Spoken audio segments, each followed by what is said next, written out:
Pagi hari ini seperti janji saya beberapa bulan yang lalu pada Pak Gembala Saudara, saya mau bicara tentang integritas.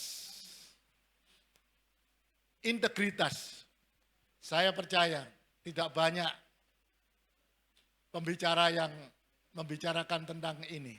Karena memang tidak populer. Memang pendengar jemaat Tuhan senang berita-berita yang populer. Amin.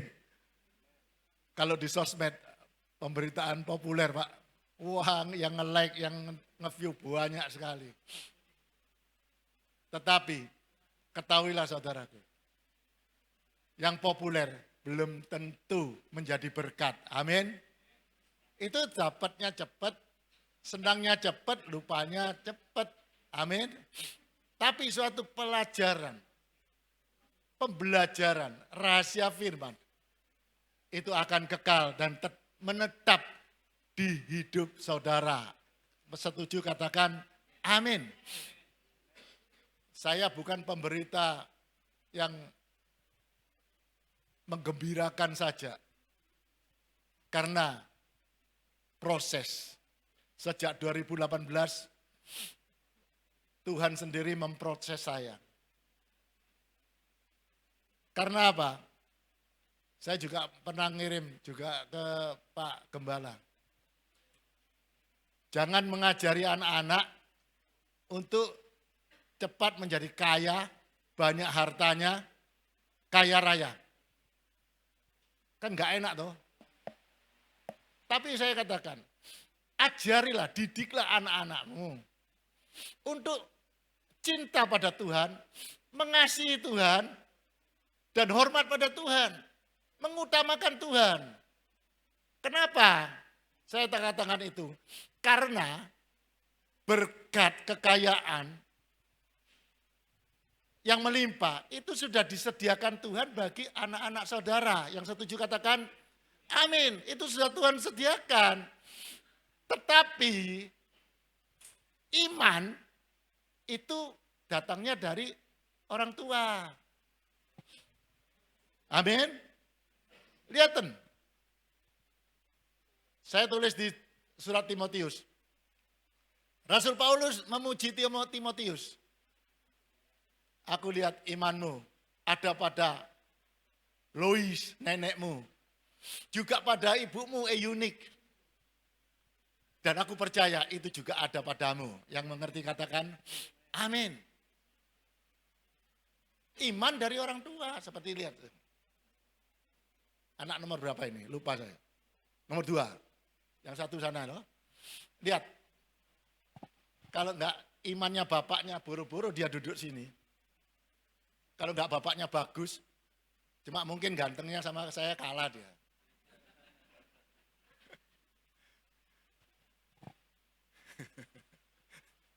Karena saya dari tadi masuk sudah dipuji-puji. Saya memang sengaja begini. Karena apa? Saya juga mau show. Kalau saya ini masih umurnya muda, 37 umur saya. Amin. Oke, masuk integritas. Surat 2 Timotius 3 ayat 10 sampai 11a. Tetapi engkau telah mengikuti ajaranku, Rasul Paulus katakan pada Timotius. Cara hidupku, pendirianku, imanku, kesabaranku, kasihku, dan ketekunanku.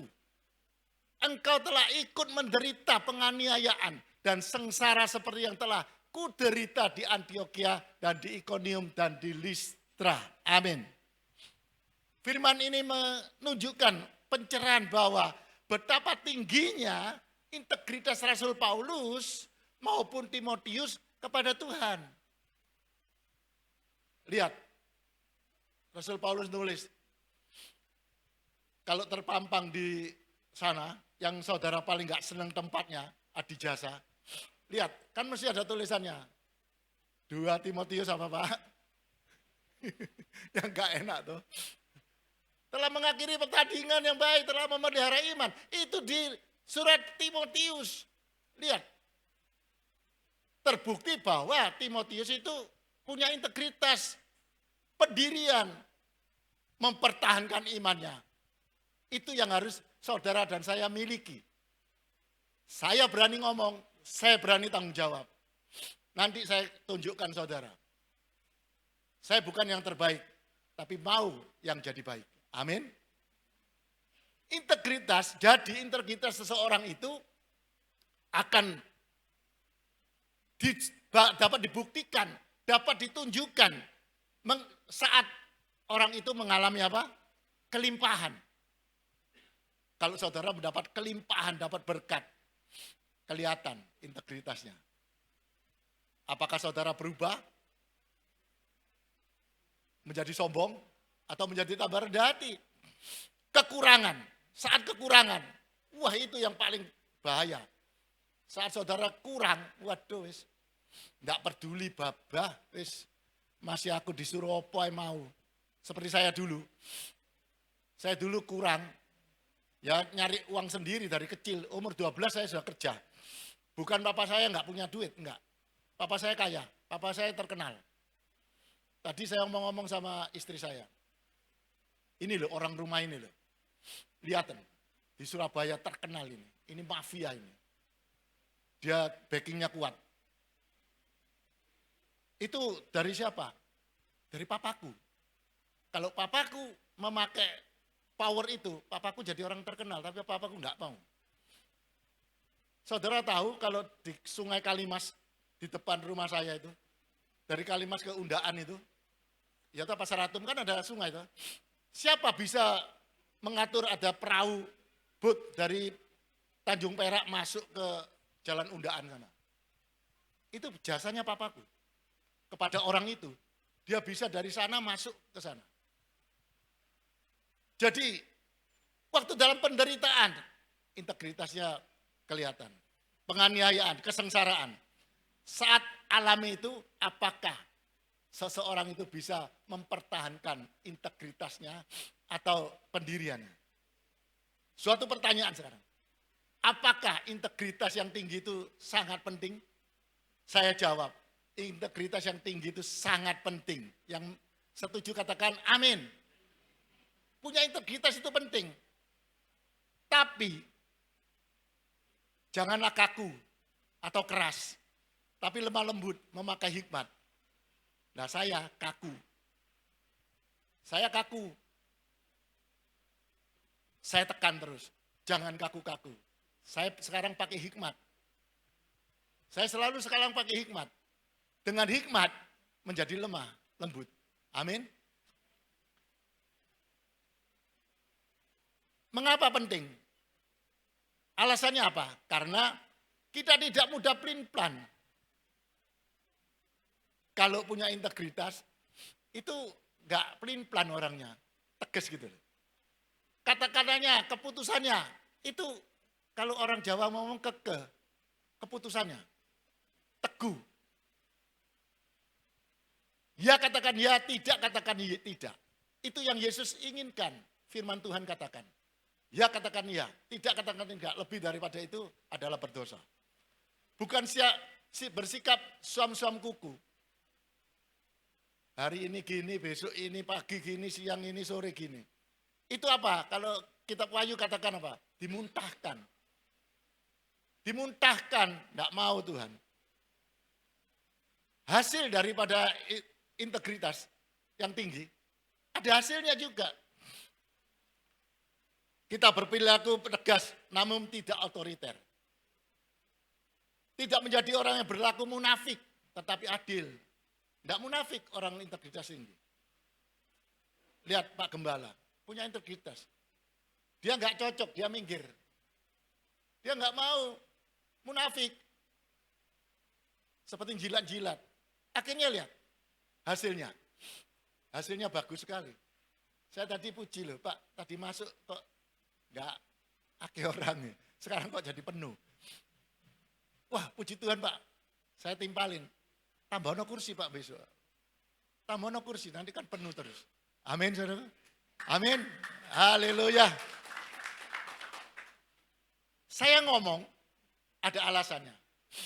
Setiap saya ngomong, Banyak terbukti di gereja-gereja itu. Bukan gereja saya. Saya ngomong, balkon ini nanti penuh. Penuh. Gembala sidangnya bisa lupa apa yang saya pernah omong. Saya pernah nubuatan. Pak, sebelah ini beliin Pak, tanah ini Pak. Enggak punya duit, beliin, nanti Tuhan yang bayar. Dibeli akhirnya. Pak, bangunan, dibangun. Megah, besar, ribuan jemaat. Apakah saya marah? Enggak, saya senang.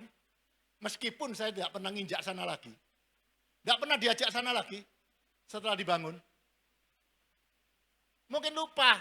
Ya sudah, enggak apa-apa. Punya integritas, enggak takut dilupakan. Amin. Nanti Tuhan yang ingatkan. Amin. Itu yang punya integritas. Enggak apa-apa.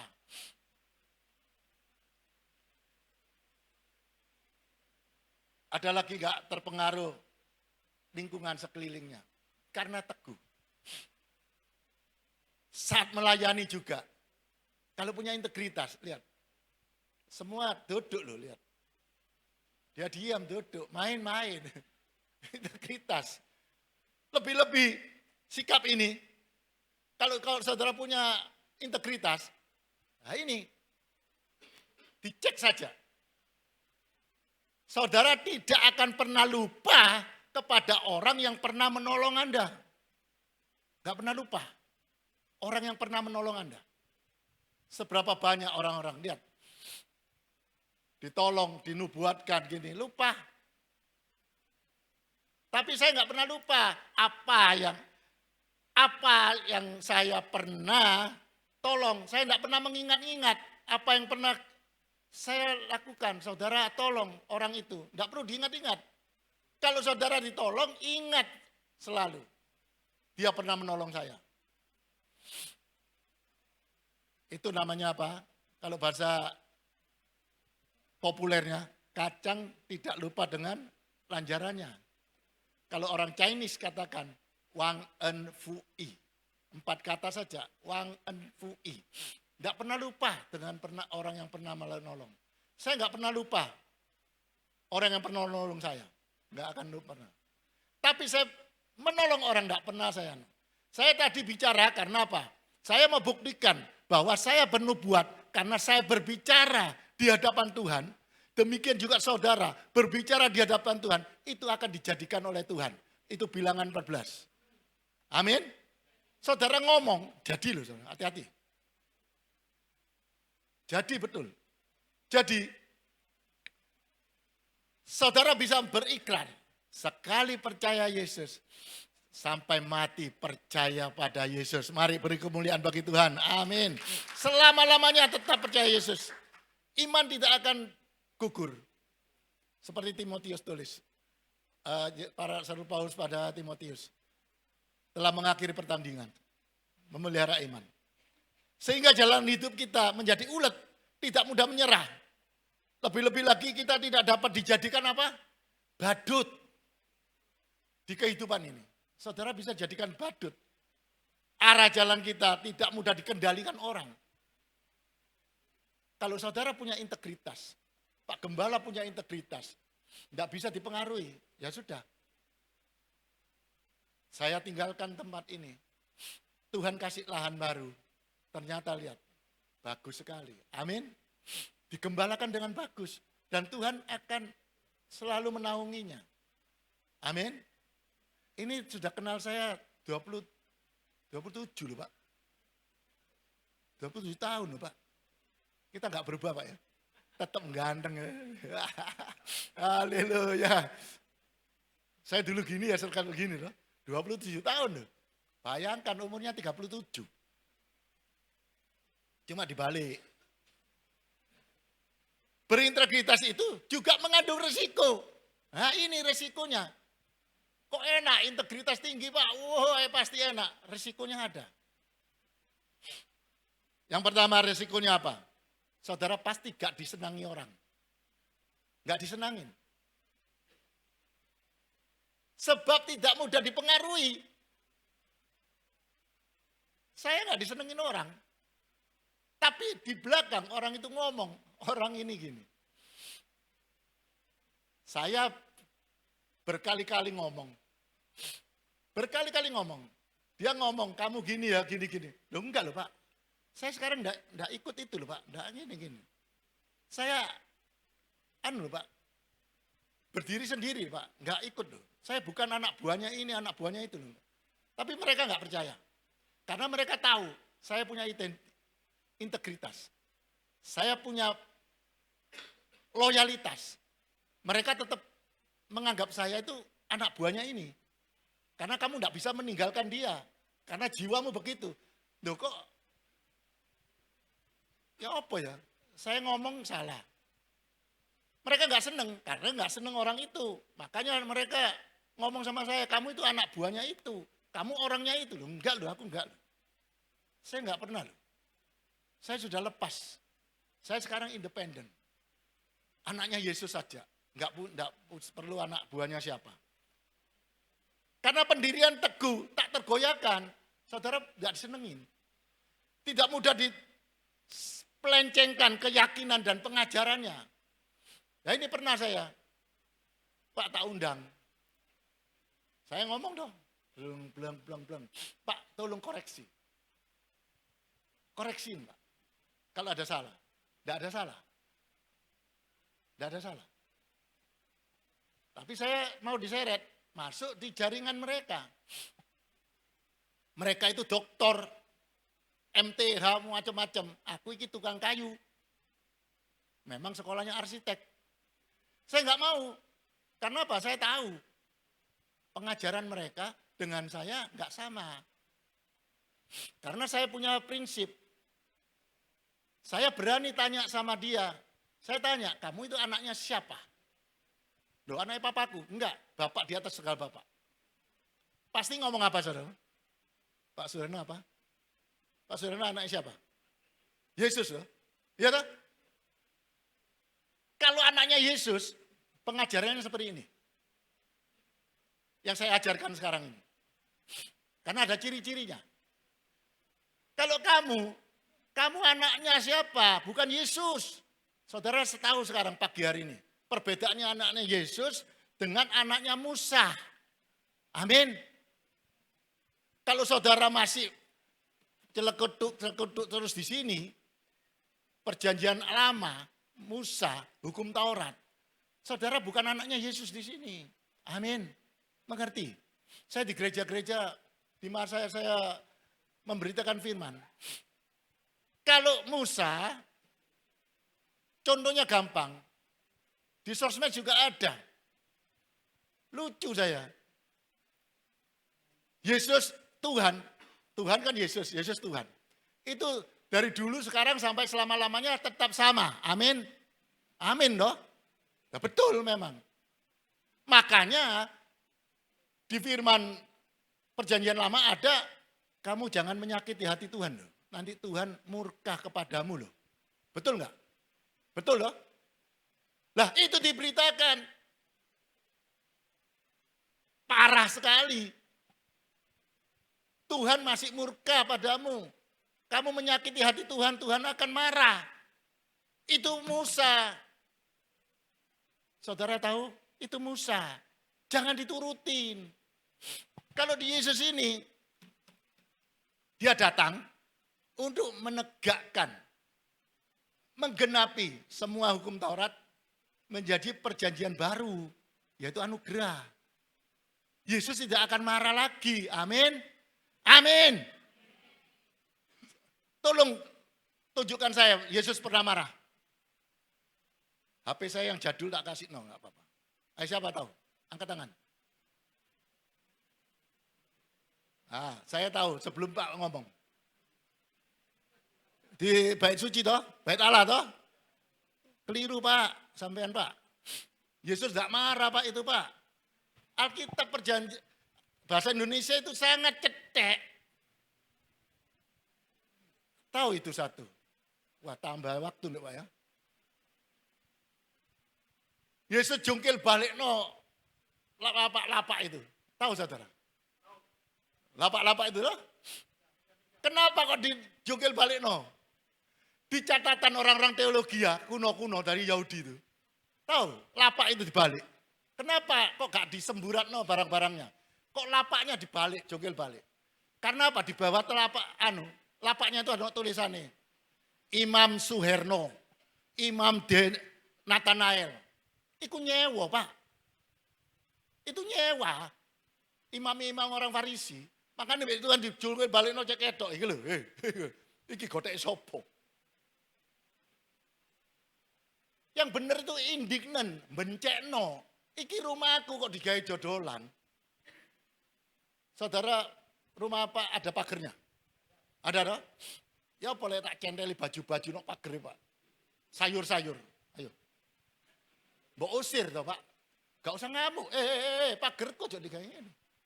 Pak marah salah, gak perlu marah. Usir naik. Nah, Yesus itu ngusir.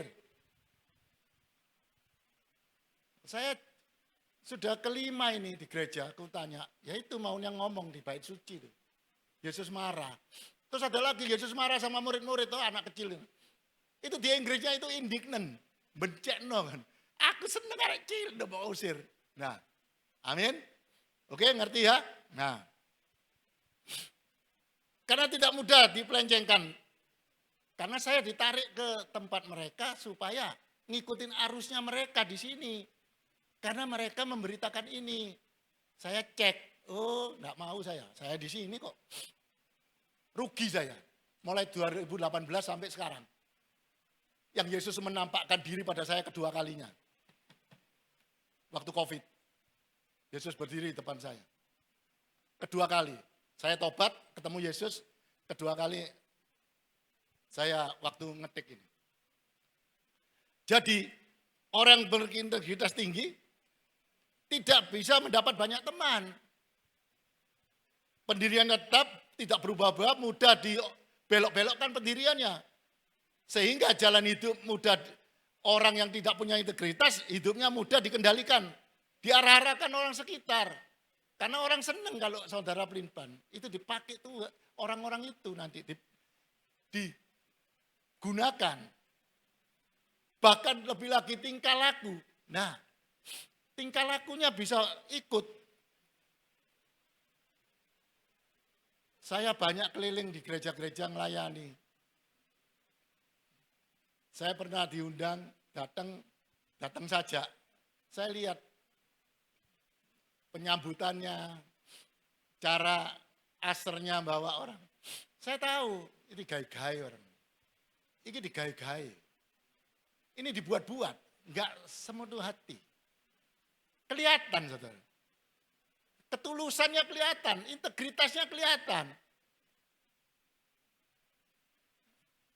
Ada Bapak Gembala, mantuk-mantuk duduknya ngimpet-ngimpet gini. Lek ana Pak Gembala nih longgone sak enake. Itu saya lihat, saya ngalami, makanya saya bisa ngomong. Tapi di sini enggak ada. Amin. Amin. Yang keras gitu loh. Sini kan api-api kabeh. Lihat tadi WL-nya, singernya. Semangat, bagus ini pemain-pemainnya loh. Cuma rodok ngantuk, main HP. Nah, jadi punya integritas. Saya buktikan sekarang. Lihat, satu. Gambarnya mana? Singa. Lihat. Siapa nggak tahu singa? Singa itu sangat kuat, raja hutan. Singa itu binatang yang sangat kuat, kekar, pemberani, tidak takut siapapun. Binatang apapun di hutan tidak pernah takut ya. Tidak pernah takut mundur kepada siapapun. Sampai firman Tuhan di Amsal 30 ayat 30 katakan. Singa yang terkuat di antara binatang yang tidak mundur terhadap siapapun. Lihat, singa. Namun pada kenyataannya, lihat begitu keker. Singa masih dapat dikendalikan seorang apa? Pawang. Singa bisa dikendalikan. Pawang, lihat. Singa menjadi tontonan. Badut dalam sirkus. Amin. Lihat. Singa loh. Enggak takut siapa-siapa, tapi kena pawangnya. Bisa menjadi badut. Mengapa dapat terjadi? Karena singa tidak memiliki integritas. Singa hanya mengandalkan kekuatan ototnya, cakarnya, giginya, fisiknya yang kuat. Singa tidak punya inteligensia, tidak berakal. Mungkin juga demi sekerat daging, berapa banyak manusia dapat dibeli harga dirinya hanya sekerat daging. Amin.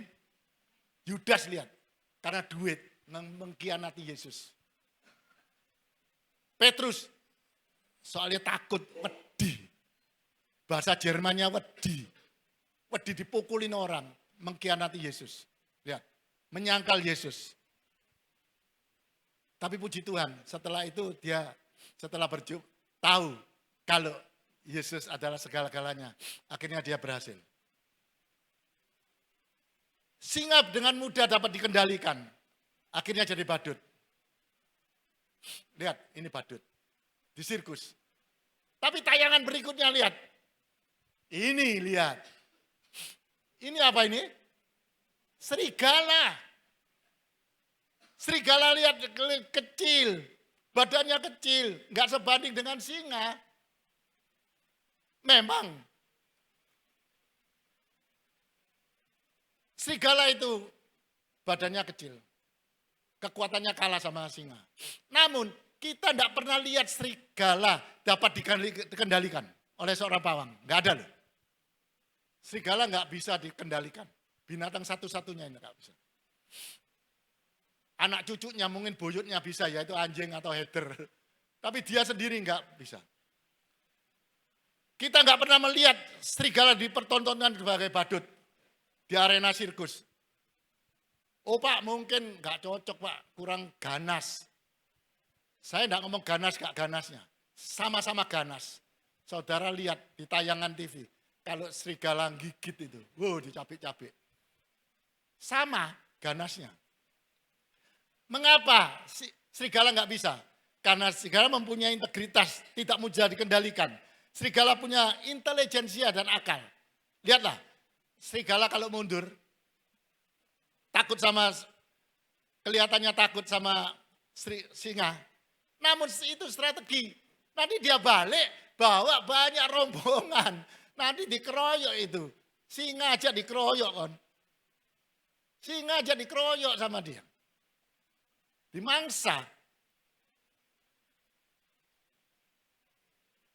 Singa pun kalah dengan rombongannya.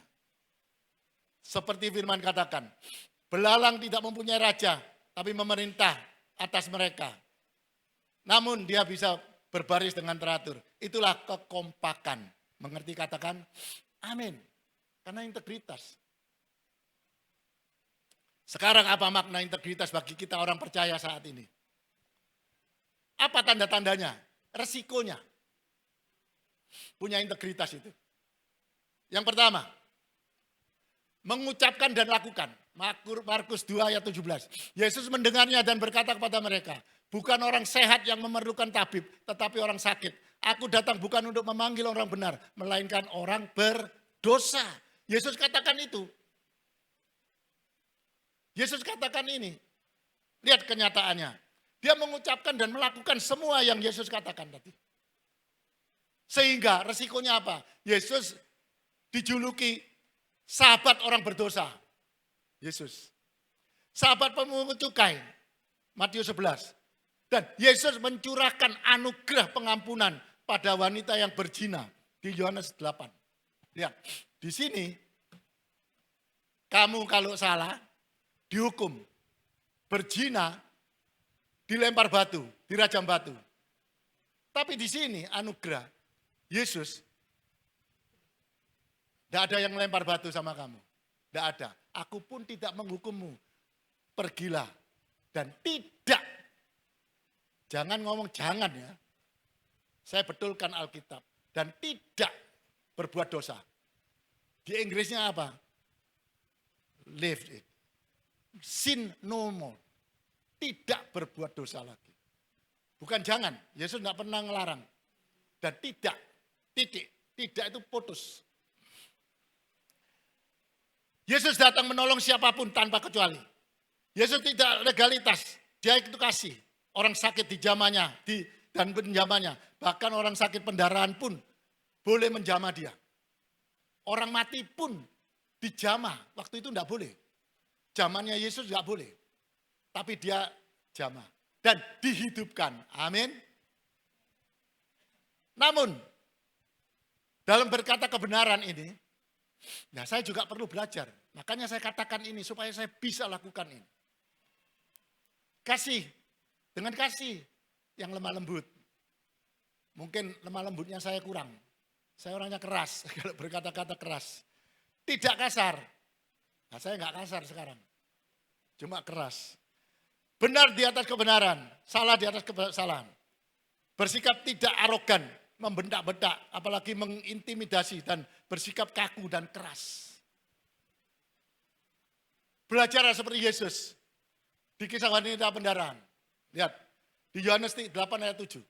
Dan ketika mereka terus-menerus bertanya kepadanya, ia pun bangkit berdiri lalu berkata kepada mereka, barang siapa di antara kamu tidak berdosa, hendaklah ia yang pertama melemparkan batu kepada perempuan itu. Amin. Dengan kelembutannya, dengan ketegasannya, tanpa ribut, tanpa membentak-bentak dan kata-kata hikmat, membuat mereka menjatuhkan batu-batu itu dari yang tua sampai yang muda. Amin. Lihat, tidak perlu mentak-mentak. Siapa yang nggak merasa berdosa, lemparin sih. Itu nulis lagi dia. Lembut, nggak perlu. Saya dulu keras tak lawan keras. Karena ada background saya, buruk. Background saya buruk. Lihat Rasul Paulus dalam pembelaannya di Mahkamah Agama. Kisah Rasul 23. Dia tahu ada orang Farisi, ada orang Saduki. Maka dia berpikir, dia ngomong, "Hai saudara-saudaraku, aku adalah orang Farisi." Dia ngomong orang Farisi, karena ada orang Farisi. Keturunan orang Farisi, aku dihadapkan ke mahkamah ini karena aku mengharap ada datangnya kebangkitan orang mati. Nah, di sini dia dengan hikmatnya, dia ngomong, nggak bentak-bentak. Karena dia tahu orang Saduki nggak percaya adanya kebangkitan malaikat dan roh, nggak ada. Orang Saduki itu nggak percaya itu. Seperti di gereja di Indonesia ada toh Pak?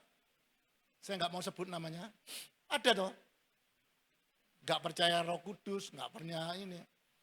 Dan orang Farisi mengakui kedua-duanya. Maka hasilnya timbul perpecahan antara orang Saduki dan orang-orang Farisi. Mereka terbagi-bagi. Akibatnya apa? Kisah Rasul 23 ayat 9 katakan. Maka terjadilah keributan besar, beberapa ahli Taurat dan orang Farisi tampil ke depan dan membantah dengan keras. Katanya, kami sama sekali tidak menemukan sesuatu yang salah pada orang itu. Barangkali ada roh atau malaikat yang telah berbicara kepadanya. Amin. Lihat, Rasul Paulus dengan hikmatnya berkata untuk membela dirinya.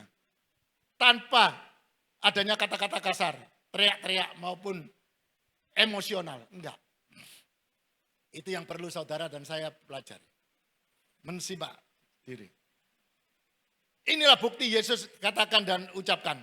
Dia lakukan. Yohanes 15 ayat 13-14. Tidak ada kasih yang lebih besar daripada kasih yang memberikan nyawanya untuk sahabat-sahabatnya. Kamu adalah sahabatku jikalau kamu berbuat yang ku perintahkan kepadamu. Amin. Yang kedua, berani terima semua risiko. Integritas tinggi punya risiko. 2 Korintus 11, di Damsik wali negeri Raja Aretas menyuruh orang mengawal kota orang-orang Damsik untuk menangkap Rasul Paulus. Tetapi dalam sebuah keranjang aku diturunkan dari sebuah tingkap keluar tembok kota dan dengan demikian aku terluput dari tangannya. Lihat, Rasul Paulus dikejar-kejar. Dia punya integritas. Dia melawan di sini. Dia ikut di sini. Makanya kalau saya mengingat-ingat, saya tidak peduli. Selama masih Pak Gembala Saudara Suherno mengundang saya berbicara kebenaran, saya tidak mempedulikan apa-apa. Saya tidak melihat ribuan jemaat. Nanti ini ribuan. Amin. Amin. Saya melihat. Gak peduli.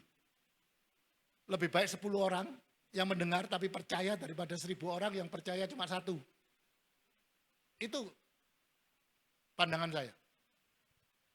Ngapain saya ngomong begitu banyak orang? Saya pernah melayani ribuan orang, tapi yang nggak bahagia saya. Begini inilah malah bahagia, bisa tertawa, amin. Bisa guyu-guyu, amin. Nah, resiko dia terima semua resiko. Dia dulu adalah penganiaya jemaat. Siapapun yang percaya Yesus ditangkap, dijebloskan penjara, dihukum, bahkan dianiaya, bahkan dibunuh. Begitu besar kuasanya dia dari surat dari para imam-imam. Sehingga dia dijuluki apa? Hunter, pemburu. Dulu itu dia pemburu, buru orang-orang. Akhirnya setelah berjumpa dengan Yesus, dia adalah hunter to be hunted. Pemburu yang diburu, balik saudara. Dulu pemburu, sekarang diburu. Dia lari-lari terus. Itulah resiko atas integritas Rasul Paulus terhadap Tuhan. Setelah dia berjumpa dengan Tuhan. Demikian saya. Setelah saya berjumpa dengan Tuhan 27 tahun yang lalu. Saya lepaskan semuanya. Resikonya apa? Gak ada duit, gak ada kerjaan. Karena dulu saya, integritasnya bisa saya tutupin. Biar tak layani aja bos ini, bos besar. Tak layani aja melok no aja. Cek no apa? Ada proyek. Proyek-proyeknya, pabrik-pabriknya saya yang bangun semua. Gak peduli saya.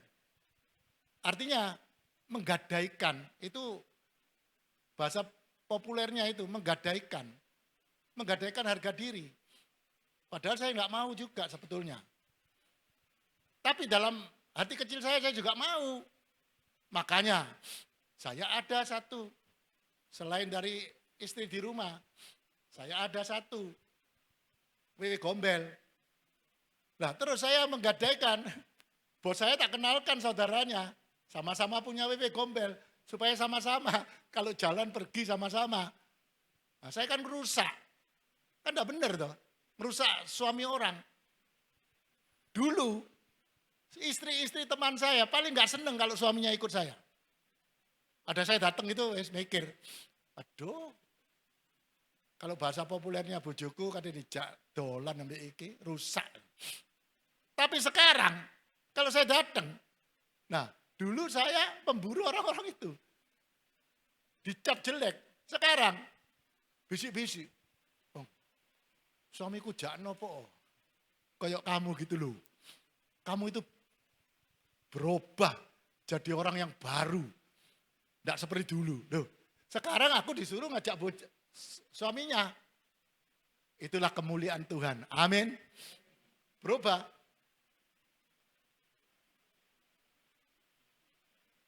Setelah dinubuatkan, Rasul Paulus lihat. Dinubuatkan, jangan pergi ke Yerusalem. Kamu akan diikat, dihukum, gini-gini. Akhirnya, apa katanya? Kisah Rasul 21 ayat 13. Tetapi Paulus menjawab, mengapa kamu menangis dan dengan jalan demikian mau menghancurkan hatiku? Sebab aku ini rela bukan saja untuk diikat, tetapi juga untuk mati di Yerusalem. Oleh karena apa? Nama Tuhan Yesus. Amin. Lihat, sampai dia berani mati. Saya punya quote ini. Sebelum bereaksi, dengarkan dahulu. Sebelum bertindak, pikirkan dahulu. Sebelum ambil langkah mundur, cobalah lagi. Supaya apa yang telah kita katakan, ucapkan, kita dapat melakukannya dan kita siap menanggungnya. Amin. Lihat, resikonya Rasul Paulus. Dulu hidup enak. Saya pun dulu hidupnya enak. Sekarang lihat. Di 2 Korintus 11. Aku banyak berjerih lelah dan bekerja berat. Kerap kali aku tidak tidur. Aku lapar dan dahaga. Kerap kali aku berpuasa, kedinginan dan tanpa pakaian. Amin. Lihat. Punya integritas yang tinggi. Resikonya ini. Bahkan akhir hidup Rasul Paulus menjadi martir. Dia dipenggal kepalanya atas perintah Kaisar Nero di Roma. Pada 66 Masehi sebelum 4 tahun bait Allah dirobohkan. Dia dipancung. Dia rela mati. Bagaimana integritas dapat berbentuk? Nah, sekarang Bagaimana saudara bisa membangun integritas? Bila mana kita memandang dengan benar kepada Yesus. Amin. Memandang dengan benar. Yesus. Menyadari, percaya, sungguh-sungguh kepada Yesus. Mengakui bahwa saat ini kita adalah anak-anak Allah. Dan kebenaran di dalam Kristus Yesus. Ini penting. Saudara adalah anak-anak Allah. Anak-anaknya Yesus. Dan kebenaran dalam Kristus Yesus. Menyadari bahwa Yesus ada dalam dirimu. We are in Christ. Kita dalam Yesus. Maka oleh semuanya kita bisa membentuk integritas kita. Sebab begini ilustrasinya. Kalau saudara benar-benar yakin dan percaya, saudara ada di sini. Biarin orang ngomong apa. Biarin dia membicarakan apa. Kalau bukan dari firman kebenaran, Injil anugerah Yesus. Kalau sana ngomong, kamu jangan menyakiti Tuhan loh. Nanti Tuhan murka loh, marah loh. Tuhan itu sama loh, dulu sekarang sama. Biarin, gak perlu. Gak perlu saudara hiraukan, sudah. Doakan saja supaya dia sadar dan tobat. Supaya sama dengan saudara adalah anak-anak Allah, anak-anak Yesus. Kalau ini, anak ini, main HP ini, ada salah sama saudara. Kiblatnya saudara itu apa? Oh anaknya Pak Gembala ya, gak bener. Ya kan? Bapaknya yang kena, dia yang salah, bapaknya yang kena. Demikian saya. Kalau saya, toko saya kan Pak Gembala tahu di Jalan Gede. Kalau saya ribut di depan toko, ada jemaat lewat. Ngomong sama Pak Gembala. Pak Gembala, iku lho. Sing ganteng mbok undang iku lho. Tukaran Pak nang ngarepe toko, Pak. Ribut mbek uang ya apa? Lho, kena dia. Padahal saya yang melakukannya, tapi kena dia. Maka saya harus menjaga. Saya ini teman karibnya Pak Gembala. Ada orang yang ngomong, Pak Gembala gini, saya ngomong, keliru kamu. Dia bukan orang begitu. Kalau dia begini, itu mungkin. Dia minder sama kamu, mungkin.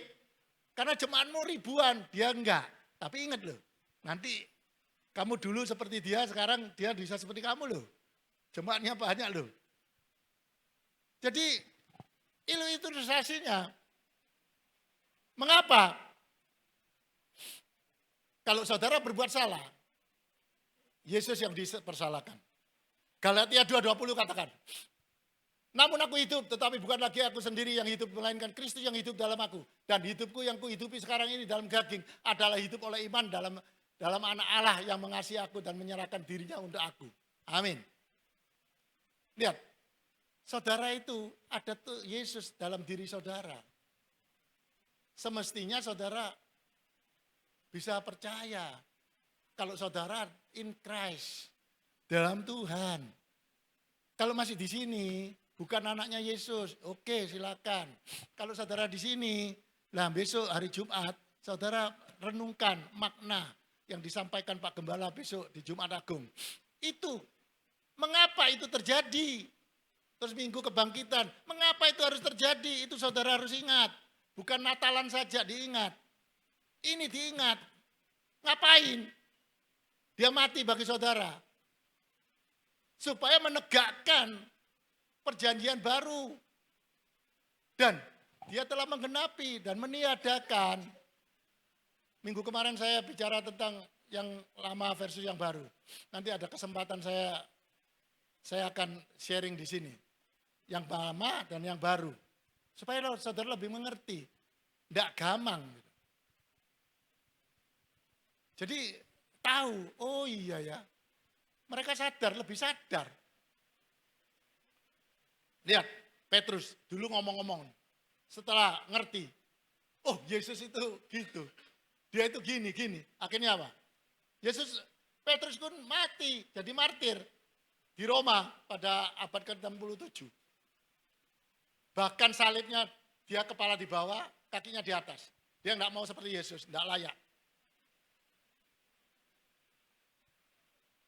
Akhirnya karena integritas itulah yang akan menjadikan kita berdiri dengan teguh dalam Kristus, tak tergoyahkan. Status kita adalah anak-anak Allah. Amin. Integritas. Gongnya saya beri saudara kesaksian.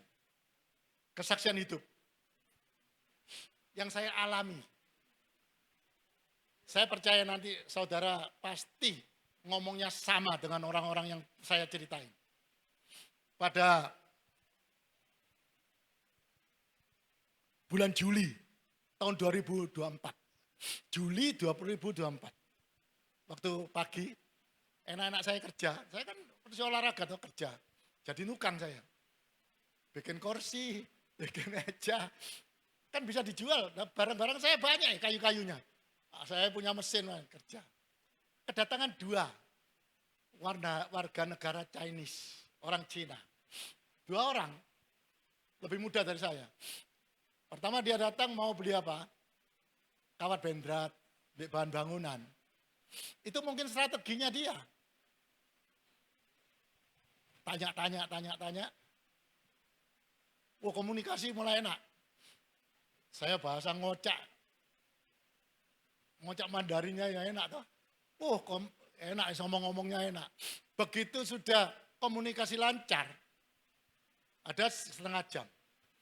Dia ngomong bisik-bisik. Tak mau tak tunjukin sesuatu. Opo? Tak lihat orangnya kumus-kumus ya gak perlente. Gak kayak Pak Gembala perlente. Loh iya. Kumus-kumus. Katanya tunjuk opo. Gak tahu masuk dia. Masuk ke meja saya. Saya kan di luar. Masuk, duduk. Dia keluarin ini. Buk. Wow. Kamu siapa ini? Mulai mikir. Ternyata ini wong sugih. Saudara tahu? Uang kuno. Kertas. Uang kertas kuno RRT, Pak. Tak buka-buka. Tuh. 100 yuan. 1 yuan. Kuno, Pak. Sudah lusu-lusu. Nah, iki tak dol. Waduh. Apa namanya filanteri ya? Apa? Sing orang kolektor. Uang kuno, piro duitnya ini? Sageni benda. Terus ada surat wasiat. Wah bocornya angel lagi. Bahasa Mandarin. Pakai apa? Pakai daun, Pak. Bukan kain, daun. Terus ada lagi peta. Saya ngomong, dari mana kamu ini? Oh saya dari Solo, waktu itu gini. Gali tanah ketemu.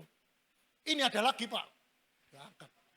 Loh, celana jin. Apa celana jin itu? Dicancang. Celana jin itu taruh meja saya. Ada fotonya saya. Saya kan ada CCTV, tak screenshot. Tak ambil, tak buka. Loh. Mulai mata saya pun ikut pembelalak. Membelalak. Uang di Cina dulu kalau kerajaan kan uangnya kayak ini dah, kayak pastel tapi sing apa? Tak timbang itu rasanya apa? Kira-kira berapa? 100 gram. 100 gram. Terus tak cari lagi. Iya. Terus ada lagi. Satu bongkahan itu 1 kilo. Patung Buddha. Tak taruh meja saya. Wah, taruh sini nyanteng ini yo. 1 kilo. Lah ini, saya pun tidak tergiur. Coba tak curi 4 ini. Tak lempar ke bawah meja. TV Tron pasang, Pak. 4 biji tuh tahun calon tuh. Kan gak ketok, dah ambil gini. Kan ada meja. Tak lempar gini 4. Terus tak pasang video Tron itu. 4 itu 400 gram. Bayangin. Akhirnya saya punya hikmat. Oke lah. Tuhan ngomong seginilah kasih karuniamu. Tak pecel. Tak coba mau tak tes. Asli enggak. Tak potong. Cuwil cili. Tak bawa ke toko emas. Ini apa? Periksaan. Piro gram. Nggak jadi duit tuh. Piro. Loh, saicil ngene tek lho, jutaan saudara. Lebih dari 5 juta. Ya gelem aku rek, tak cuil-cuil. 5 juta lebih. 6 jutaan lebih. Akhirnya ketemu lagi. Ya apa? Ya asli, memang asli. Ketemu lagi. Ketemu lagi. Akhirnya sepakat. Transaksi. Ya apa? Tak timbang itu kurang lebih 7 kilo seperempat. 7 kilo loh Pak. Itu emas loh Pak. Temenan itu emas loh Pak. Timbang. 7 kilo seperempat. Dia ngomong akhirnya, kamu 60%, aku 40%. Berarti berapa itu? 60% kan 4 kilo lebih, itu waktu harga itu jadi 6,5 miliar. Di benak saya 6,5 miliar. Saya tak kerjai. Kalau saya yang kerja, sak minggu beres. Total 7 kilo habis. Teman saya pun besar-besar. Tapi kesenangan itu menghantui saya. Anak saya ngomong, Pak tidak semudah itu loh Pak. Bahaya Pak. Kayak kesangkut, ini ilegal Pak. Itu bukan barang haram. Haram dan halal. Ini tidak benar Pak. Saya masih nggak percaya, masih buru saya. Lawyer saya telepon ngomong-ngomong. Dia ngomong apa? Pak, lek kesangkut aku gak iso nulungi loh. Iku kriminal loh Pak. Iku barang peninggalan. Itu orang RRT loh Pak. Lek iku ketangkep, awakmu katut loh. Tuhan beri hikmat. Akhirnya saya ketemu lagi, tak timbang gini-gini 60-40%. Saya ngomong, kasih aku waktu ya. Aku nanti ngajak teman saya. Nah itu hikmat saya. Dia ngomong, kalau sama temanmu saya nggak mau. Kalau saya bujui nggak ngomong kan bisa toh. Tapi saya pancing. Oh ternyata dia juga nggak benar ini. Ini nggak benar ini. Saya sama teman saya nggak boleh, teman baik saya. Nggak boleh. Harus saya sendiri. Berarti 4 kilo lebih berarti 6 M. Hampir 6 M. Mana saya punya duit segitu untuk bayar dia. Dia maunya kasih saya, dia kasih saya duit, dia kasih sebarang. Akhirnya batal. Saya cuma berdoa. Perjalanan saya berdoa. Tuhan, kalau itu memang berkat darimu, dia akan kembali. Dia akan cari saya. Dan mengikuti syarat saya. Dalam 2 minggu, tak bayar kabeh. Akhirnya nggak telepon, nggak datang. Sudah 2 minggu, ya sudah. Saya relakan. Saya cerita sama mantan guru saya. Oh kamu itu mimpi mungkin kamu. Kamu itu mimpi ya. Kamu kok ceritain saya, mimpi kamu. Loh Pak, gak mimpi loh Pak. Ini Pak, tak bukain. Loh itu siapa? Istriku. Apa? Istriku melok-melok, ndelok ketutupan. Loh nanti ada sih gak ketutupan. Istriku di depannya CCTV kok gak sadar dia. Oh saya gini, CCTV di sini, orangnya di sini, dia di sini. Nanti ini minggir, istriku minggir. Nah ini. Oh iya, itu ya betul. Pertama dia ngomong bodoh. Saya ngomong sama 5 orang, semua ngomong saya ini bodoh. Bodoh. Ono berkat no depan, 6,5 miliar loh. Dilepas. Benar-benar saya lepas. Kalau saya mau, tak suruh istri telepon ini. Siapa saudara yang datang? Polisi. Tak suruh nelpon polisi datang, tegep hilang 7 kilo lebih. Tak kayak bancaan. Tapi saya nggak mau. Saya mikir, Yesus itu kaya. Yesus itu punya segala-galanya. Dia itu pasti bisa mengembalikan semua yang aku pikirkan, aku harapkan. Yang bahkan tidak pernah aku pikirkan, yang aku harapkan. Beri kemuliaan bagi Tuhan. Haleluya. Saya nggak apa-apa. Saya nggak punya harta banyak, tapi saya percaya. Saya mau tunjukkan integritas saya di hadapan Tuhan. Ternyata bulan lalu, Maret 2025, ada berita di sosmed. Ada yang ketangkap menjual emas palsu di Lampung. Bijinya sama, saya ada di foto saya. Tak screenshot. Persis seperti yang saya lihat.